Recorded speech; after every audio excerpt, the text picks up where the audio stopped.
Hello everyone, welcome back to the pharmacy India live. तो आज के इस वीडियो में हम प्रैक्टिस करने वाले हैं एमसीक्यूज फॉर चैप्टर 8 पार्ट 4, जिसमें हम कवर करने वाले हैं laxative and purgatives.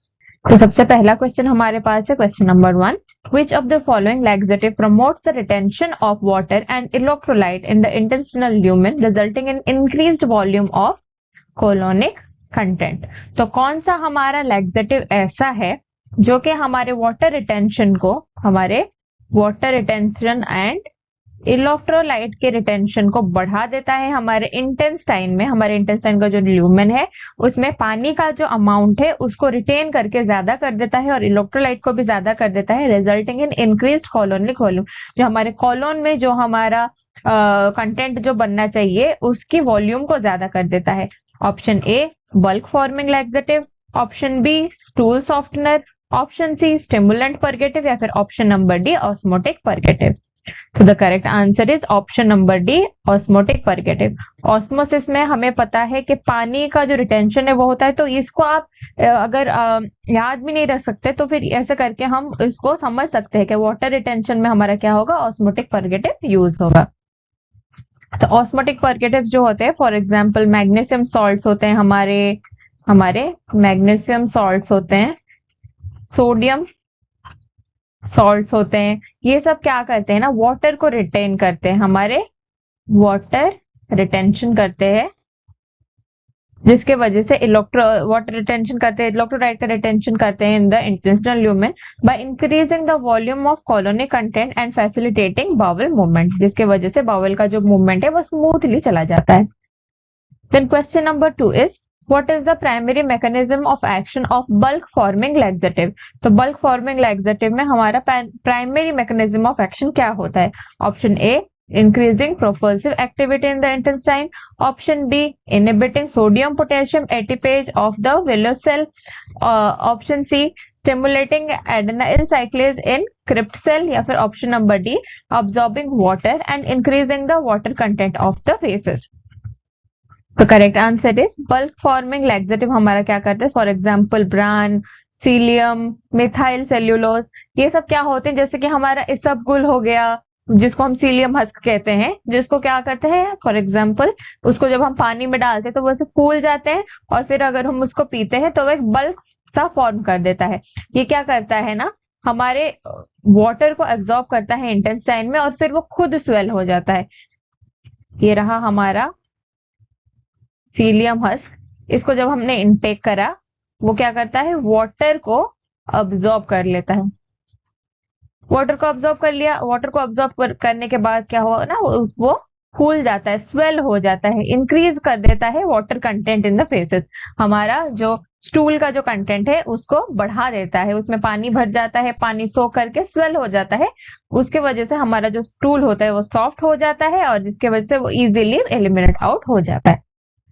Then question number 3 is which of the following is a stool softener that acts by increasing water penetration into feces by an emulsifying colonic content। तो कौन सा इसमें से हमारा स्टूल सॉफ्टनर है जो कि पानी के अमाउंट को इंक्रीज करके in the faces emulsifying agent के हिसाब से काम करके कॉलोन का कंटेंट बढ़ाता है? Option A phenolphthalein, option B bisacodyl, option C docusate, option D senna. Correct answer is option number C docusate. तो डोक्यूसेट हमारा एक ऐसा स्टूल सॉफ्टनर होता है that work by increasing water penetration into the faeces. ये क्या करता है ना, वाटर का जो अमाउंट है उसको बढ़ा देता है हमारे फेसेस में बाय इमल्सिफाइंग कोलोनिक कंटेंट। जो कोलोनिक कंटेंट होता है उसमें इमल्शन सा बना देता है। ये हमारे स्टूल को सॉफ्ट करता है, specially indicate when straining at stool must be avoided. Question number 4 is which class of purgative primarily act by stimulating motor activity through mesenteric plexus? तो कौन सा हमारा ऐसा ड्रग होता है जो परगेटिव की तरह एक्ट करता है by stimulating motor activity in the through mesenteric plexus, जो मेसेंटेरिक प्लेक्सस के थ्रू काम करके मोटर एक्टिविटी को स्टिमुलेट करता है या फिर इंक्रीज करता है? Option A diphenyl methane, option B anthraquinone, option C 5-HT4 agonist या फिर option number D fixed oils. तो correct answer is option number A, diphenyl methane. तो जो डाइफिनाइल मीथेन होता है, फॉर एग्जाम्पल फेनोप्थेलिन, बीसाकोडिल, ये सब क्या होता है, हमारे एक स्टिमुलेंट परगेटिव होता है that primarily increases the motility, जो हमारे मोटिलिटी को इंक्रीज करता है, जो हमारे स्टूल की मोटिलिटी को इंक्रीज करता है bye acting in the myenteric plexus. They irritate the intestinal mucosa, वो हमारे इंटेस्टिनल म्यूकोसा को इरिटेट करता है। इन्फ्लेमेशन, कभी कभी छोटा मोटा इन्फ्लेमेशन कॉज करा देता है, इसलिए इनको हम स्टिमुलेंट परगेटिव भी कहते हैं। ये हमारे स्टिमुलेट करते हैं, हमारे इंटेस्टिनल में कॉन्ट्रैक्शन को भी स्टिमुलेट करता है। Question number 5 is which osmotic purgative is a semi-synthetic disaccharide that is broken down by bacteria in the colon to osmotically active product। तो कौन सा हमारा osmotic purgative ऐसा है which is a semi-synthetic disaccharide, जो कि एक semi-synthetic disaccharide है, which is broken down by bacteria, जिसको हमारे जो बैक्टीरिया है वो क्या करते हैं, ब्रेक डाउन करते हैं इन द कॉलन, हमारे कॉलन में उसको ब्रेक डाउन करते हैं तो ऑस्मोटिकली एक्टिव प्रोडक्ट, उसको ब्रेक डाउन करके एक ऑस्मोटिकली एक्टिव प्रोडक्ट बनाते हैं। Option A magnesium sulphate, option B sodium phosphate, option C sodium potassium tartrate, या फिर option number D lactulose. Correct answer is option number D lactulose. तो lactulose हमारा एक सेमीसिंथेटिक डाइसैकेराइड होता है जो जिसको डाइजेस्ट नहीं करा जा सकता, ना ही उसको स्मॉल इंटेस्टाइन अब्सॉर्ब कर पाता है। ये क्या इसमें इसके वजह से क्या होता है, ये वाटर को रिटेन कर देता है, हमारे कोलोन में वाटर खींच लेता है, पानी खींच लेता है in the colon and is broken down by bacteria. फिर इसको क्या करता है, बैक्टीरिया इसको ब्रेक डाउन कर देता है टू ऑस्मोटिकली एक्टिव प्रोडक्ट, जो कि हमारे जैसे हमने पता था कि जो ऑस्मोटिकली एक्टिव प्रोडक्ट होते हैं वो स्टूल के सॉफ्टनिंग में हेल्प करते हैं। पहले लैक्टुलोज को हमने लिया, वो उसके डाइजेशन नहीं होगी, ना ही वो एब्जॉर्ब होगा, नहीं होगा, उसके वजह से क्या होगा, लैक्टुलोज वाटर को अब्जॉर्ब करेगा, वाटर को उसने चारों तरफ से अब्जॉर्ब करा। उसके बाद क्या हुआ, बैक्टीरिया, हमारे कोलोन में जो बैक्टीरिया प्रेजेंट होते हैं वो जाके उसको ब्रेक डाउन करा, ब्रेक डाउन करके बाद उसको एक ऑस्मोटिकली एक्टिव प्रोडक्ट में चेंज करा। और हमें पता है ऑस्मोटिकली एक्टिव जो प्रोडक्ट होते हैं वो प्रमोट करते हैं हमारे बाउल मूवमेंट को by softening the stool. Question number 6 is which of the following is classified as bulk forming laxative। तो bulk forming laxative हमारा है cilium.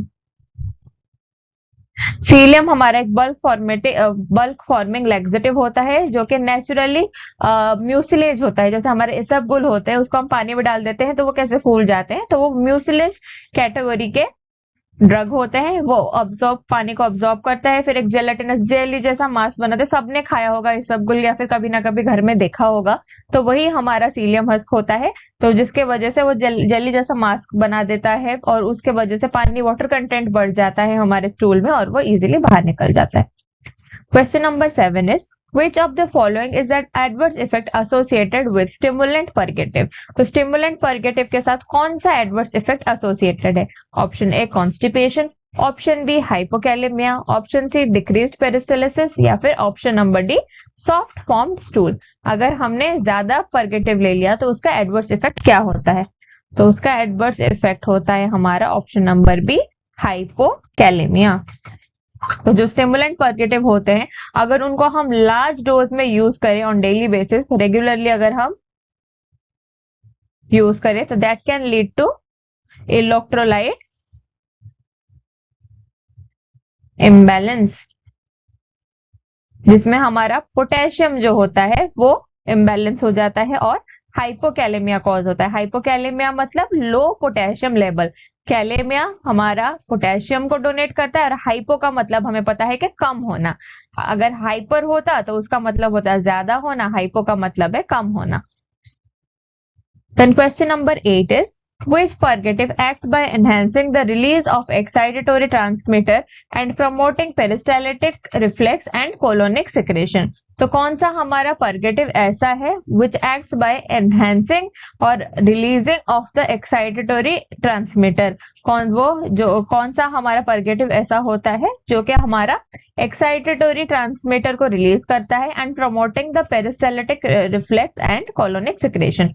Option A tegaserod, option B castor oil, option C senna या फिर option number D magnesium hydroxide. तो the correct answer is option A tegaserod. जो tegaserod होता है वो हमारा एक selective 5-HT4 receptor partial agonist होता है जो कि हमारा excitatory transmitter for example acetylcholine catecholine, कैटेकोलिन या फिर जीन रिलेटेड पेप्टाइड इन सब को एनहांस करता है, इन सब की रिलीज को इंक्रीज करता है। This promote peristaltic reflex and colonic secretion, जिसके वजह से हमारा जो पेरिस्टालिटिक मूवमेंट होता है, जो खाने का जो हमारा जो पेरिस्टालिटिक मूवमेंट होता है नीचे जाने का, वो बढ़ता है। Then question number 9 is liquid paraffin is primarily used as a liquid paraffin को हम किस हिसाब से यूज करते हैं? Option A bulk forming laxative, option B stool softener, option C stimulant purgative या फिर option number D osmotic purgative.